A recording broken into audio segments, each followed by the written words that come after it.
Bismillahirrahmanirrahim. Assalamualaikum warahmatullahi wabarakatuh. Berjumpa kembali dengan saya Ahmad Rifai, mahasiswa UIN Cyber Syekh Nurjati Cirebon, jurusan PAI, pendidikan jarak jauh ya. Kali ini saya akan membahas tentang sistem kesenian di Cirebon part 3. Dalam rangka memenuhi tugas mata kuliah Cirebon Studies. Nanti ada apa aja kita lihat di slide berikutnya. Baik, yang pertama yaitu sejarah batik Cirebon. Batik yang ada di wilayah Cirebon ini berkaitan dengan kesultanan yang ada di wilayah Cirebon, di antara lain Kesultanan Kasepuhan dan Kesultanan Kanoman.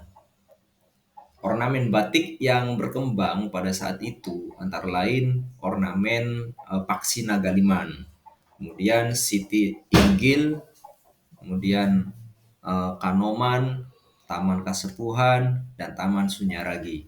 Batik yang dihasilkan ini disebut batik bergaya keratonan.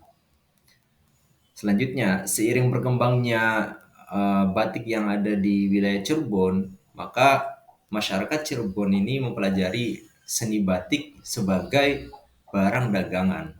Nah, ornamen yang dihasilkan itu disebut pesisiran. Dan batik yang dihasilkan itu disebut batik pesisiran. Kemudian, motif batik Cirebon yang paling terkenal dan menjadi ikon Cirebon adalah motif Megamendung. Nah, motif ini melambangkan awan pembawa hujan sebagai lambang kesuburan dan pemberi kehidupan. Motif Megamendung ini erat kaitannya dengan sejarah kedatangan bangsa Tionghoa ke Cirebon. Pada waktu itu, dikala Sunan Gunung Jati menikahi putri dari Tionghoa yang bernama Ong Tin.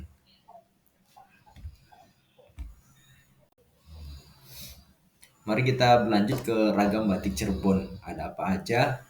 Salah satunya yaitu batik keraton. Nah, batik keraton ini batik keraton Kasepuhan maupun batik keraton Kanoman. Nah, pada awalnya merupakan hasil kecintaan keluarga keraton pada seni lukis. Nah, seiring berjalannya waktu, batik Cirebon mengalami perkembangan. Maka media gambar tidak lagi menggunakan daun lontar, tapi melainkan yaitu menggunakan kain. Nah, akhirnya motif batik Cirebon pada waktu itu yang paling terkenal seperti yang saya singgung di awal, yaitu batik Megamendung yang berbentuk gumpalan awan putih. Motif ini memiliki makna kehidupan dunia atas, kebebasan, atau bisa pula awan pembawa hujan sebagai lambang kesuburan dan pemberi kehidupan. Nah, motif Megamendung juga ada salah satu catatan sejarah. Ini dibuat oleh Pangeran Cakrabuana, putra Raja Pajajaran dan pendiri Kerajaan Cirebon. Nah, Pangeran Cakrabuana atau uak dari Sunan Gunung Jati. Umumnya batik yang berasal dari keraton ini memiliki warna cenderung gelap. Warna seperti hitam, merah tua, coklat mendominasi. Dalam hal tata letak, batik keraton umumnya tersusun horizontal dalam 3 jalur yang menggambarkan jajaran atas, tengah, dan bawah. Ciri-ciri ini yang kemudian membedakan antara batik keraton dari batik daerah pesisir lainnya. Kemudian berikutnya yaitu batik pesisiran atau batik Trusmi. Berdasarkan catatan sejarah, batik Trusmi sudah ada sejak abad 14 Masehi. Batik Trusmi pertama kali dikembangkan di Keraton Cirebon pada masa kepemimpinan Kesultanan Kasepuhan dan Kanoman. Nah, batik pesisir atau dikenal juga dengan nama batik Bang Birong ini memiliki warna dasar yang cerah seperti biru, hijau, dan merah.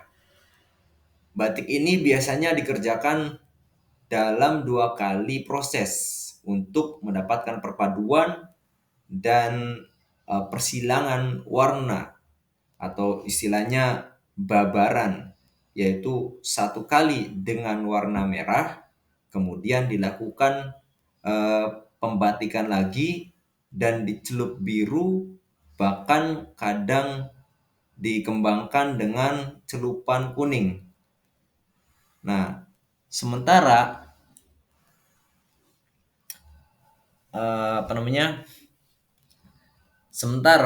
motifnya itu berhubungan erat dengan alam sekitar seperti motif udang, ikan, dan bunga. Kita lanjutkan lagi, masih berkaitan dengan batik Trusmi ya. Nah, ini ciri-ciri batik Trusmi. Nah, berikut adalah ciri-cirinya ya. 1, motif. Itu memperlihatkan motif wadasan atau batu cadas pada desain klasik tradisional. Kemudian dasar kain. Dasar kainnya itu berwarna lebih muda ketimbang warna garis motif utamanya.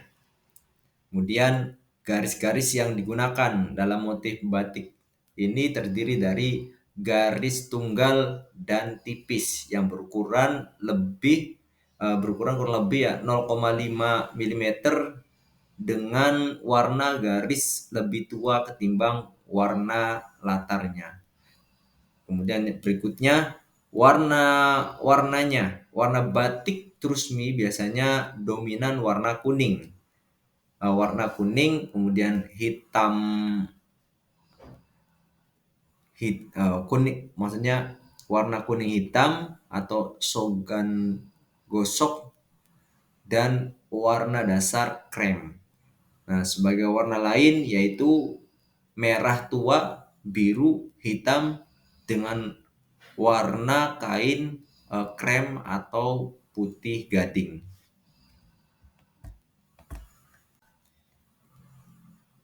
Ragam batik berikutnya yang ada di Cirebon yaitu batik santri atau batik Ciwaringin. Nah, batik Ciwaringin ini merupakan batik khas Cirebon yang lahir dan berkembang sejalan dengan batik Trusmi. Nah, batik ini memiliki keunikan dalam segi pewarnaan dan motif jika dibandingkan dengan batik Trusmi. Nah, zat pewarnanya itu pakai zat pewarna alam atau ZPA. Dipilih perajin sebagai keunggulan produknya. Meski berkarakter pedalaman, motif batik Ciwaringin ini memiliki makna simbolis dan nilai-nilai moral filosofis yang dianut oleh masyarakat penduduknya. Konon ceritanya pada era pemerintahan kolonial Belanda, warga kecamatan Ciwaringin ini dilanda kemiskinan dan kelaparan. Maka sebagai upaya untuk bertahan hidup, itu para santri melatih warga membuat dan menjual batik.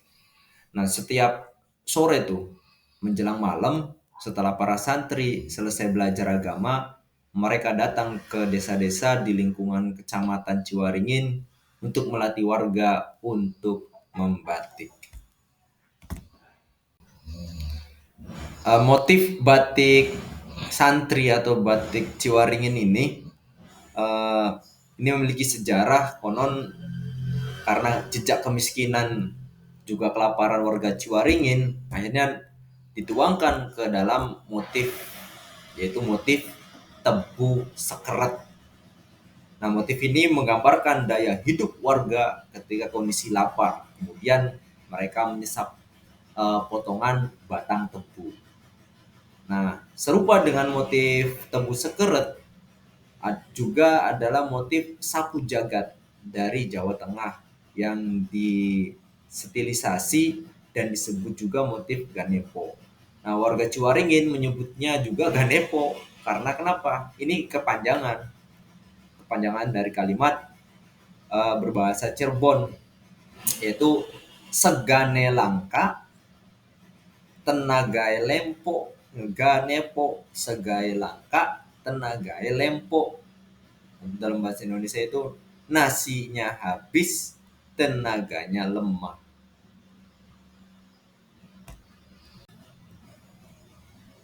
Sebelumnya kita sudah membahas berkaitan dengan sejarah batik di Cirebon. Berikutnya kita akan explore lagi apa yang ada di Cirebon, yaitu ukiran kayu Cirebon. Nah, motif ukir Cirebon ini mempunyai keunikan tersendiri ya, karena motif ini merupakan kombinasi dari motif tumbuhan, awan, dan batu karang. Adanya motif awan dan batu karang merupakan pengaruh dari Cina, sedangkan motif daun itu merupakan stilisasi daun paksi. Nah, unsur-unsur yang terdapat pada motif Cirebon itu terdiri dari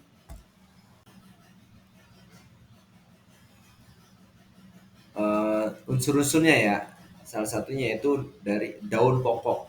Daun pokok motif Cirebon ini berbentuk relung mirip dengan daun pokok motif Pajajaran. Kemudian angkup, bentuk angkup pada motif ukuran Cirebon ujungnya tanpa ulir dan tanpa tangkai yang panjang. Dengan terubusan. Terubusan di motif ukir Cirebon dibuat seperti bentuk daun, pokoknya dengan ukuran yang lebih kecil.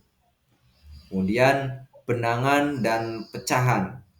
Benangan dan pecahan pada motif ukir Cirebon memiliki fungsi seperti pada motif ukiran yang lain yang sebagai pemanis ukiran. Dalam proses pembuatan ukiran kayu di Cirebon itu, eh, para seniman atau para pengrajin itu butuh atau membutuhkan penyatuan hati dan pikiran agar batik yang dihasilkan itu mempunyai kandungan nilai dan mutu yang tinggi. Makanya tak heran jika batik atau ukiran kayu dari Cirebon itu sudah sampai ke mancanegara. Salah satunya itu sudah dipasarkan di Amerika. Nah, mungkin itu saja yang bisa saya sampaikan pada kesempatan kali ini terkait sistem kebudayaan yang ada di Cirebon part 3. Nanti kita lanjutkan sistem kebudayaan part 4. Ada apa lagi? Sampai berjumpa kembali. Mohon maaf apabila ada kesalahan dalam menyampaikan atau referensi yang kurang uh, yang saya tidak temukan atau saya tidak mengeksplor lebih jauh referensi-referensi tentang kebudayaan di Cirebon lainnya. Saya mohon maaf. Saya akhiri. Wassalamualaikum warahmatullahi wabarakatuh.